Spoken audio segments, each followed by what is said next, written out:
आज भएको लुम्बिनी प्रदेश र कोशी प्रदेश बीचको खेलमा लुम्बिनीले 148 रनको फ्राकिलो अन्तरले जित निकालेको छ।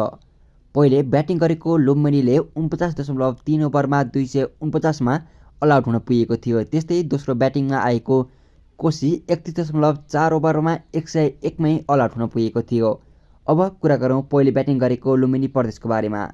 लुम्बिनीका लागि रञ्जित खड्काले 36 बलमा 5 चौकाको मद्दतले 35 रनको इनिङ खेलेका थिए। त्यस्तै देव खनालले 100 बलमा 8 चौका र 1 छक्काको मद्दतले 92 रनको उत्कृष्ट पारी खेलेका थिए। आकाश त्रिपाठीले 16 बलमा 2 चौकाको मद्दतले 12 रन, प्रज्वल थापाले 12 बलमा 1 चौकाको मद्दतले 7 रन, ध्रुव सुनारले 2 बलमा 1 रन, त्यस्तै सुमित श्रेष्ठले 15 बलमा 1 चौकाको मद्दतले 9 रन, सन्तोष यादव 62 बलमा 3 चौकाको मद्दतले 48 रन, निर्मल गुरुङले 13 बलमा 1 चौकाको मद्दतले 9 रन, त्यस्तै सन्दीप थापाले 15 बलमा 8 रन, राजेन्द्र बाम 21 बलमा 2 चौकाको मद्दतले 16 रन र अजय चौहानले 5 बलमा 3 रन बनाएर आउट हुन पुगेका थिए।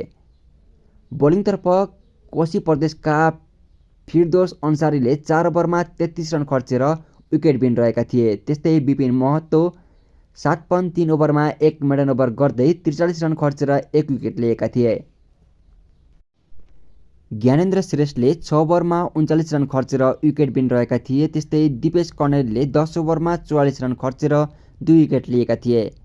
प्रेम कमाटले 8 ओभरमा 36 रन खर्चेर 1 विकेट, त्यस्तै सुजन थोपलियाले 10 ओभरमा 35 रन खर्चेर 4 विकेट लिएका थिए भने अङ्कित सुवेदीले 4 ओभरमा 18 रन खर्चेर विकेट विन रहेका थिए।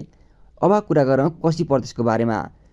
कोशी प्रदेशले 31.4 ओभरमा 101मा अलआउट हुन पुगेको थियो। कोशीका लागि सुमन श्रेष्ठ 3 बलमा खाता नखली आउट भएका थिए। त्यस्तै साकिब हाक्यु 24 बलमा 7 रन, अङ्कित सुवेदी 46 बलमा 3 चौकाको मद्दतले 30 रन, सुजन थोपलिया 15 बलमा 2 चौकाको मद्दतले 11, त्यस्तै सोनु अन्सारी 13 बलमा 1 चौकाको मद्दतले 8 रन, फिरदोस अन्सरीले 8 बलमा 1 रन, त्यस्तै शिवान बजगाईले 2 बलमा खाता नखली आउट भएका थिए।